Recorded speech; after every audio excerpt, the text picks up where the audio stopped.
Bonjour à tous et bienvenue dans cette nouvelle vidéo. Alors aujourd'hui, présentation d'une manette un petit peu spéciale créée par le fameux fabricant d'accessoires, de manettes, etc.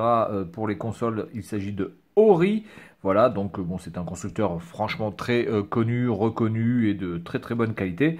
Alors cette manette qui est pour la PlayStation 1 et certainement aussi voilà, compatible pour la PlayStation 2 est une manette mono main, hein, j'ai envie de dire, voilà, qui se joue à une main. Ah, vous avez tous les boutons qui sont voilà, disponibles sur une seule main. Ça peut se jouer autant de la main droite que de la main gauche. Donc c'est ambidextre, hein, si vous êtes gaucher ou droitier, il n'y a pas de problème. Vous avez les quatre boutons R1, R2, L1, L2, il n'y a aucun problème. Voilà, donc on peut y accéder aussi sans aucun souci. Alors, bon, moi le problème c'est que j'ai des petits doigts, donc du coup pour appuyer sur L1 sans appuyer sur R1, c'est un peu tendu, mais globalement, voilà, si vous arrivez bien à la prendre, vous pouvez sans problème appuyer sur, voilà, sur les boutons. Voilà, mais moi j'ai des doigts assez petits.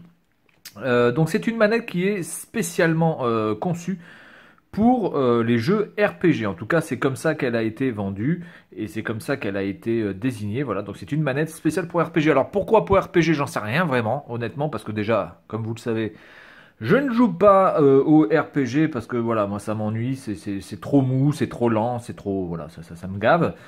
Donc ce que je peux imaginer, c'est que comme ce sont des jeux qui par contre sont extrêmement longs, ça c'est sûr que sur la durée de vie, il y a pas de problème.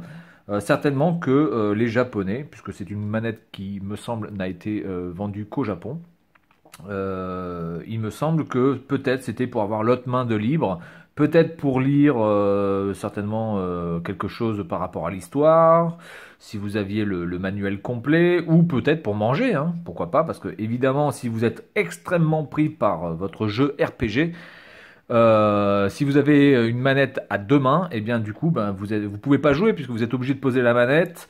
Donc là, ça vous permet de faire autre chose. Vous pouvez lire un livre, vous pouvez manger, vous pouvez boire, vous pouvez fumer. Voilà, vous pouvez faire autre chose, vous pouvez téléphoner, vous pouvez utiliser votre smartphone. Bon, même si à l'époque, honnêtement, de la PlayStation 1 et voire même de la PlayStation 2, il n'y avait pas de smartphone. Donc voilà, à part laisser une main libre pour pouvoir faire autre chose avec l'autre main, je ne vois pas vraiment l'intérêt de faire une manette spéciale, voilà, pour une seule main. Voilà, donc pour moi, c'est la seule utilité possible. Parce que dans ces cas-là, je vois pas où est le problème de jouer à un RPG avec les deux mains. Alors moi, j'ai téléchargé il n'y a pas très longtemps Final Fantasy VII sur la Switch. Parce que je me suis dit quand même, merde, hein, allez, on va quand même se mettre un petit peu quand même au RPG. Il n'y a pas de raison, hein, voilà. Donc j'ai retenté l'expérience, voilà, bon, ça marche pas. Je peux pas, voilà, je peux pas, ça vient pas du jeu, hein. Le jeu est certainement très bon, l'histoire est vraiment certainement très bonne, le gameplay est très bon, ce que vous voulez. J'y ai joué pendant 7-8 heures, voilà, j'ai pas trouvé, voilà, ça m'a pas transcendé, voilà, ça m'a plutôt ennuyé même d'ailleurs. Donc du coup, ben, j'ai laissé tomber. Les RPG, c'est vraiment, vraiment pas fait pour moi. Mais cependant, ça m'empêche pas de vous montrer donc ce petit accessoire. Alors le modèle exact, c'est le Ori HPS 12 ou SLPH 00028.